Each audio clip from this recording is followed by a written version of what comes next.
Ça y est, on sait contre qui les Bleus vont jouer leur 8e de finale. Ce sera la Belgique, sacrée affiche. C'était il n'y a pas si longtemps que ça, une demi-finale de Coupe du Monde. France-Belgique, 8e de finale de 7 € autour de la table.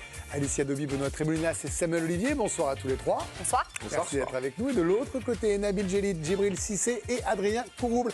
Bonsoir également à tous les trois. Antoine Pinault sera avec nous tout à l'heure pour le replay, le meilleur du pire de cette émission. On vous parlera également de l'audition de Vincent Labrune et de certains présidents de clubs de Ligue 1 tout à l'heure au Sénat devant les parlementaires. Adrien, vous vous êtes plongé dans cette histoire-là. Il y a beaucoup de choses à dire, à retenir. On va essayer d'être le plus complet possible. On a essayé de tout écouter. Il s'est dit beaucoup de choses, effectivement, et on va expliquer. Bon, et puis bien sûr, on va se pencher maintenant sur ce qui est l'actualité énorme de cette journée. On connaît l'adversaire des Bleus. Ce sera notre meilleur ennemi, ou presque, la Belgique. France-Belgique en 8e de finale, comme annoncé avant le coup d'envoi, comme prévu à la mi-temps et comme finalement ce sera le cas à la fin du match.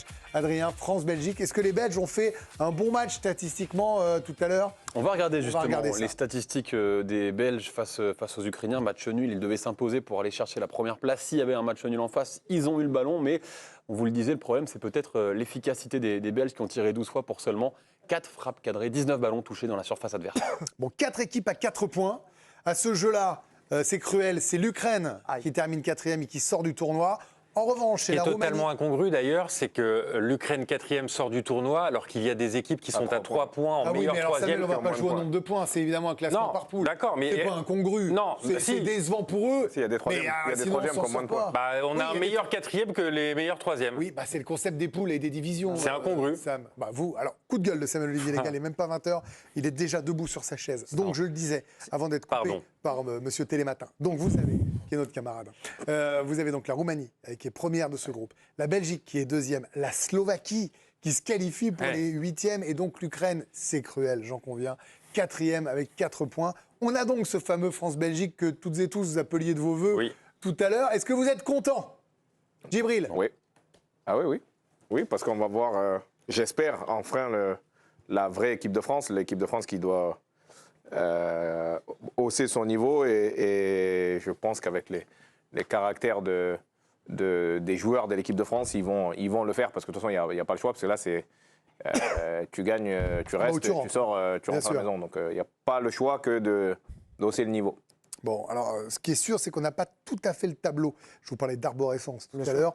Tous les tableaux ne sont pas faits. On va expliquer la règle des 3e là, dans quelques secondes. Parce que nous, on connaît notre adversaire, mais par exemple, pour le Portugal, c'est pas encore décidé. Ça va se jouer entre la Hongrie et le 3e du groupe F ce soir. On va tout vous expliquer. Vous ne louperez rien, bien sûr. Mais je voudrais qu'on se concentre sur ce France-Belgique, évidemment, Nabil.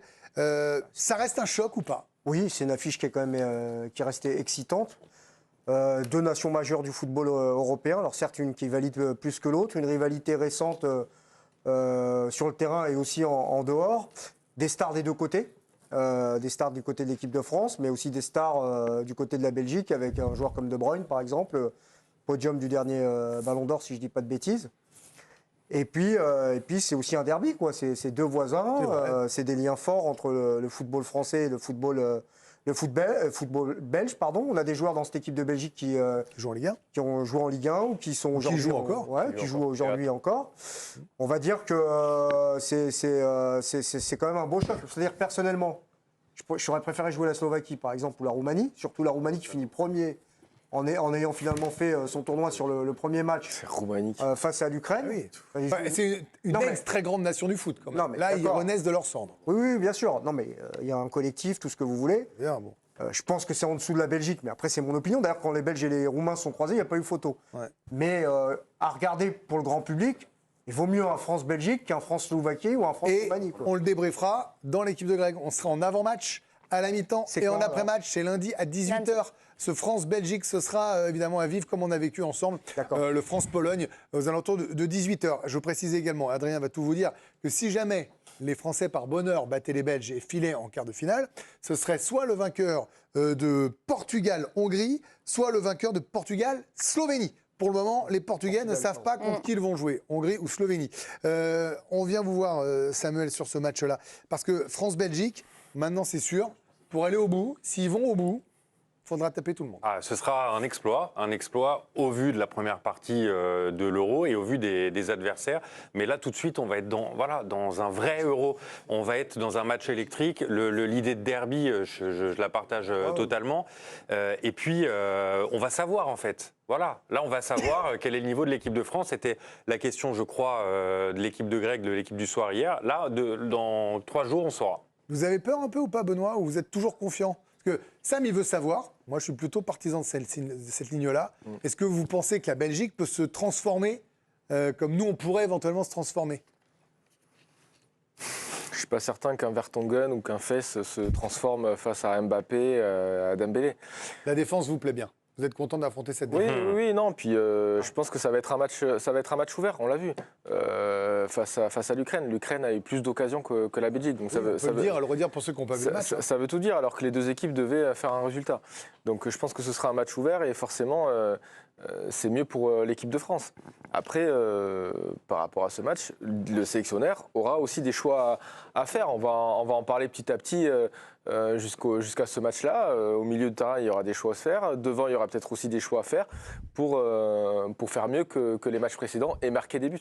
Et oui, c'est très important. Bertrand Latour, vous êtes avec nous, notre envoyé spécial ce soir dans l'équipe de Greg. Journée de repos pour les Bleus. Bonsoir Bertrand, ça y est, on connaît l'adversaire. On y va direct avec vous. Ce sera donc ce France-Belgique. Je ne sais pas s'il était à craindre ou à souhaiter. Ça dépend si on a envie de spectacle de grands noms. Ou pour savoir, comme le disait Sam, ou alors si il faut le craindre parce que ça reste quand même la Belgique. Mais voilà, on y est. Ce sera France-Belgique. Bertrand, je voudrais votre sentiment sur cette affiche.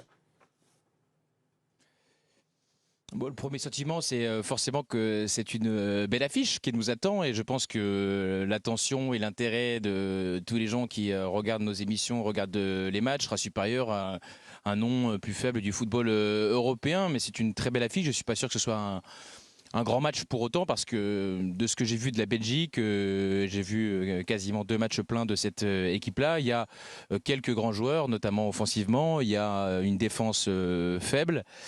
Si on prend le CV des joueurs qui composent cette défense-là, de ce qu'on a pu leur voir faire en Ligue 1 pour ceux qui y sont ou ceux qui y ont été, et un banc de touche qu'on n'aimerait pas avoir en équipe de France. Enfin, quand je vois l'identité des joueurs qui rentrent en jeu, a priori, on est censé quand même être supérieur. Mais bon, il y a quelques joueurs de classe qui peuvent nous faire craindre. Mais voilà, moi, je reste optimiste quand même parce que cette équipe de Belgique, je l'ai trouvée vraiment terne. Après, nous aussi, on a un certain nombre de chantiers à résoudre. Ça va être la 5e fois que les Belges et les Français s'affrontent et ça a toujours tourné à l'avantage des Français. Donc c'est une longue histoire d'amour dans notre sens. En tout cas, puisque vous le voyez, les 4 matchs ont toujours tourné à l'avantage de la France. 2018 était arrivé après une très longue période sans se jouer. Évidemment, c'est celui qui reste en mémoire avec la victoire en demi-finale. Ce qui fait de moi un être âgé, c'est que je les ai toutes vues sauf la première. Voilà, parce que là, c'est 938, c'est un peu loin, mais j'ai souvenir de toutes les autres. Cela dit, Benoît Moulinas, on dit que pour la France, voilà, la Belgique, c'est un nom sympa, très bien. Mais les Belges ne doivent pas être très contents de jouer les Bleus. Alors, je veux dire, ils sont sans doute contents d'être qualifiés parce qu'ils sont passés ric-rac, parce que l'Ukraine a poussé. Mais bon, il n'y a pas de raison d'être satisfait de voir les Bleus dans votre partie de tableau, quoi. Non, bien sûr, parce qu'ils savent très bien la force offensive qu'a l'équipe de France. Après, même si on dit tous depuis le début de l'émission qu'on aimerait bien la Belgique, il faut néanmoins les respecter parce que il y a des joueurs comme De Bruyne, comme Lukaku, comme Doku qui sont capables de faire basculer un match. Alors oui, ils ont des faiblesses, notamment en défense. On l'a dit et je le redis. La Belgique savent qu'ils auraient dû mieux faire, notamment dans le jeu, dans un groupe qui est pour moi sans doute le plus faible de l'Euro, finir 2e de ce groupe avec juste 4 points. C'est pas au niveau de la Belgique. Non, mais est-ce que c'est pas leur niveau? Parce que c'est pas au niveau de la réputation de la Belgique, c'est pas au niveau de l'histoire de la Belgique possiblement. Mais est-ce que c'est pas leur niveau actuel? Greg, c'est ça la question. Greg, lorsque vous regardez, la Belgique, c'est plus la Belgique où il y avait Eden Hazard, il y avait Courtois, parce que Courtois était quand même un pilier de joueurs majeurs en main. Qui était un pilier de cette équipe. Mais malgré tout, vous regardez l'effectif de la Roumanie, de la Slovaquie. Oui. De Bruyne, c'est City, Doku, c'est City, c'est Lukaku, c'est Quand même. Et au-delà du niveau, il y a un sujet, je trouve, sur l'état d'esprit. Moi, j'ai été très surpris de la fin de match des Belges qui était d'une fébrilité incroyable, qui jouaient clairement pour pas encaisser ce but. Bien sûr. Ils n'ont rien fait pour nous éviter, hein, les Belges. Non, ils étaient contents de se qualifier. Ils étaient très contents de se qualifier, ça suffisait. Ils voulaient voir les huitièmes. Hein. Et je trouve qu'il y a un sujet sur... Ils se sont fait sortir à la grande compète, donc là, ils vont avancer, quoi. Ils ont un trauma. Grosse fébrilité. Ils sont toujours attendus, ils ont toujours raté. Et puis, c'est vrai qu'ils sont passés un peu à côté du jackpot, là. Parce que s'ils passaient premier, ils jouaient la Slovénie en huitième de finale. Donc, c'est quand même pas la même Dans la histoire. partie de tableau, plutôt, a priori, sympathique. Donc voilà, après... Ça prouve le peu de confiance qu'ils ont, eux, pour ne pas aller chercher ça, ce tu peux but. tout perdre. Je veux dire, en fait, ce qui les plombe, c'est le premier match contre la Slovaquie. Contre la Slovaquie, je veux bien qu'ils n'aient pas été extraordinaires, mais ils ne doivent pas perdre. Enfin, pour moi, hein, sur ce que j'ai vu, avec des buts hors jeu à rien, des Doku qui les plombent avec un ballon dans le coin, derrière, effectivement, ils doivent revenir. C'est ça qui les a mis dedans, en fait, qui leur a mis un stress sur cette première phase, cette défaite inaugurale contre la Slovaquie. Après, évidemment, ils ne donnent pas l'impression d'être un foudre de guerre. On a l'impression que ce n'est pas une grande équipe, mais c'est plus une équipe intermédiaire plus, avec quelques joueurs de classe mondiale et une animation défensive. Une animation défensive. Il ne vaut mieux pas que les Français soient en forme. Quoi. Voilà. Défensive, on est intermédiaire moins. On est Coupe de France parfois. Même si, pour être honnête, on a un peu détruit Faes à la mi-temps, qui avait été catastrophique. Vrai, j'ai trouvé que la seconde période avait été mieux, avec 2-3 interventions de classe pour éviter l'ouverture du score ukrainienne. Et une première réaction, celle des supporters après ce bien triste Ukraine-Belgique. Les joueurs belges ont eu le droit à une énorme bronca de la part de leurs supporters. Les joueurs belges qui se dirigeaient vers les supporters à la fin du match. Et donc cette bronca, avant que De Bruyne ne craque, il les ramène sur le rond central. C'est une information de notre confrère Jean-Sébastien Ingron qui est sur place à Stuttgart. Donc évidemment, les supporters belges très mécontents aujourd'hui. Alors c'est vrai, cela dit Djibril, quoi. Si on est tout à fait honnête, régulièrement dans nos débriefs d'émissions d'après-midi, comme ça, début de soirée maintenant, on se disait « Ah, il était sympa ce match de 15h, ce match de 18h, il était chouette, on a vu des trucs, il y avait de l'engagement. Là, il faut bien dire quand même... Le match était nul. Non mais malgré l'enjeu, voilà, ce qui était un peu sympa, c'était de se dire s'il y avait un but dans l'un des matchs, ça bougeait. Le match des Belges, on ne peut pas dire qu'on ait été stupéfait de talent, quoi. Ouais, oui, ils ont joué, ils ont géré. Ils étaient en mode... Vous trouvez qu'ils ont géré ? Ils n'ont pas trop forcé, en tout cas, pour aller chercher une victoire, surtout la fin de match. Ils étaient en mode... bon, c'est bon, on est à peu près qualifiés. Il reste 10 minutes, on va pas se faire harakiri en perdant le ballon. Vous comprenez ça, ce côté... J'allais dire petit bras, petit joueur, même. Petit joueur un peu. Non, mais c'est la Belgique, quoi. Mais tu veux aller aussi où ça, le haut niveau, c'est aussi ça. Ouais, quand tu gagnes pas, il faut pas perdre. Faire des calculs de boutiquier. Non, mais après, il a raison. Si jamais ils se font contrer, ils sont dehors. Non, mais les 10 dernières minutes, c'est normal, c'est humain. Je veux dire, vous pouvez tout perdre. Vous êtes à 2 doigts de prendre le bus et aller directement à l'aéroport. C'est Luis Enrique à Dortmund, ça. Si je ne dis pas de bêtises, il avait fait ça avec le PSG cette année. On s'est un peu retrouvé dans la même situation. Mais ça veut dire quand même que là, les Belges, OK, ne cherchez pas à calculer, vous êtes trop en danger, tout ça.